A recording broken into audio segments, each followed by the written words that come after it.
இங்க ஒரு பொண்ணு அவளோட பாய் ஃப்ரெண்ட் ஒரு பெரிய பணக்காரனே தெரியாம லவ் பண்ணிட்டு இருக்கா. அவங்க எந்த அளவுக்கு பணக்காரங்கன்னா, இவன் சின்ன வயசா இருக்கும் போதே அவனோட அம்மா இவனை லண்டனுக்கு டூருக்கு கூட்டிட்டு போயிருந்திருப்பாங்க. அப்ப இவங்க புக் பண்ணிருந்த ஹோட்டல்ல மேனேஜர் இவங்களை பார்த்ததுமே இவங்க சைனீஸ்னு தெரிஞ்சு ரூம் இல்லைன்னு சொல்லி பொய் சொல்லிடுறாரு. உடனே இவங்க சிங்கப்பூர்ல இருக்க இவனோட ஹஸ்பண்டுக்கு ஒரு போன் ஒண்ணு பண்றாங்க. போன் பேசிட்டு திரும்ப இந்த ஹோட்டலுக்குள்ள வராங்க. அதை பார்த்ததுமே அந்த மேனேஜர் வெளியில போலனா போலீஸை கூப்பிட்டுருவேன்னு சொல்லி மிரட்டுறாரு. பார்த்தா அடுத்த செகண்டே அந்த ஹோட்டலோட ஓனர் கீழே இறங்கி வந்து இவங்களை வெல்கம் பண்றாங்க. என்னடான்னு கேட்டா பரம்பரையா அவங்க வச்சிருந்த ஹோட்டல்ல ஒரே போன் கால்ல அவங்க வாங்கிடுறாங்க. அதை கேட்டதுமே அந்த மேனேஜரே இப்ப ஷாக் ஆயிடுறாரு. ஹோட்டல்ல ரூம் தராம இருந்ததுக்கு அந்த ஹோட்டலே வாங்கி இவங்க மாஸ்க் காட்டிடுறாங்க.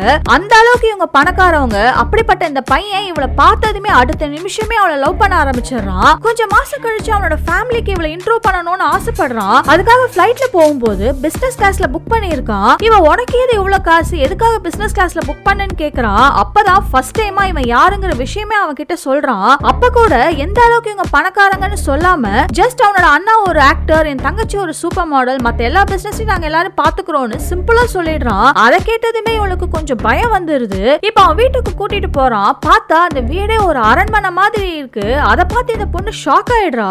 அப்போன்னு பார்த்து அவங்க வீட்டுல ஏதோ ஒரு பார்ட்டி ஒண்ணு நடந்துட்டு இருக்கு. உள்ள போனதுமே அவங்க வீட்டுல இருக்க எல்லாருமே இந்த பொண்ணு ஏதோ ஒரு பணக்கார வீட்டு பொண்ணு நினைச்சிட்டு இருக்காங்க.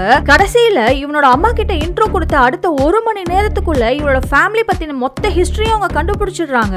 அதே காரணமா வச்சு கல்யாணத்துக்கு சம்மதிக்க மாட்டேன்னு சொல்லிடுறாங்க.